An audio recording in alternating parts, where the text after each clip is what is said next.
सकट चौथ व्रत की पौराणिक कथा। सकट चौथ व्रत कथा। एक साहूकार और एक साहूकारनी थे। वह पुण्य धर्म को नहीं मानते थे। इसके कारण उनके कोई बच्चा नहीं था। एक दिन साहूकारनी पड़ोसी के घर गई। उस दिन सकट चौथ था।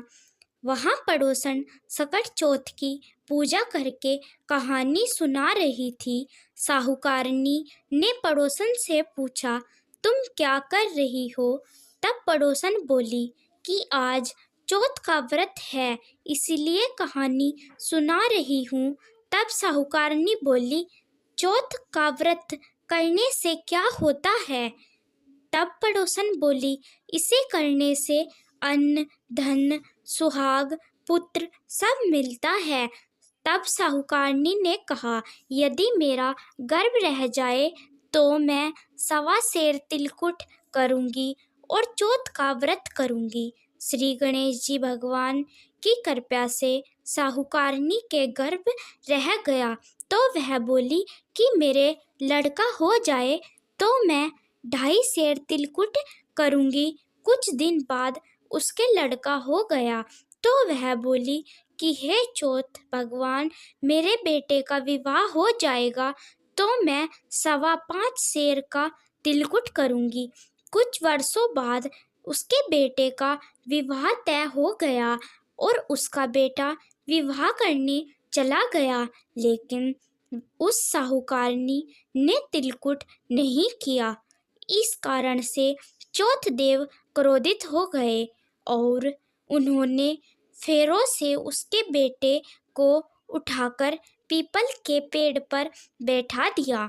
सभी वर को खोजने लगे पर वो नहीं मिला। हताश होकर सारे लोग अपने अपने घर को लौट आए। इधर जिस लड़की से साहूकारनी के लड़के का विवाह होने वाला था, वह अपनी सहेलियों के साथ गणगौर पूजने के लिए जंगल में दूब लेने गई। तभी रास्ते में पीपल के पेड़ से आवाज आई, ओ मेरी अर्धब्याही। यह बात सुनकर जब लड़की घर आई, उसके बाद वह धीरे धीरे सूख कर कांटा होने लगी। एक दिन लड़की की माँ ने कहा, मैं तुम्हें अच्छा खिलाती हूँ, अच्छा पहनाती हूँ, फिर भी तू सूखती जा रही है, ऐसा क्यों? तब लड़की अपनी माँ से बोली कि वह जब भी दूब लेने जंगल जाती है तो पीपल के पेड़ से एक आदमी बोलता है कि ओ मेरी अर्धब्याही।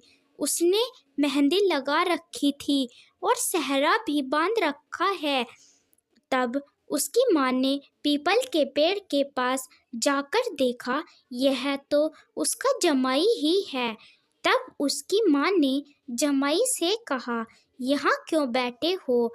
मेरी बेटी तो अर्धब्याही कर दी, अब क्या लोगे? साहूकारनी का बेटा बोला, मेरी माँ ने चौथ का तिलकुट बोला था लेकिन नहीं किया, इसीलिए चौथ माता ने नाराज होकर यहाँ बैठा दिया। यह सुनकर उस लड़की की माँ साहूकारनी के घर गई और उससे पूछा कि तुमने संकट चौथ का कुछ बोला है क्या?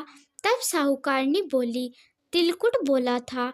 उसके बाद साहूकारनी बोली, मेरा बेटा घर आ जाए तो 2.5 मन का तिलकुट करूंगी।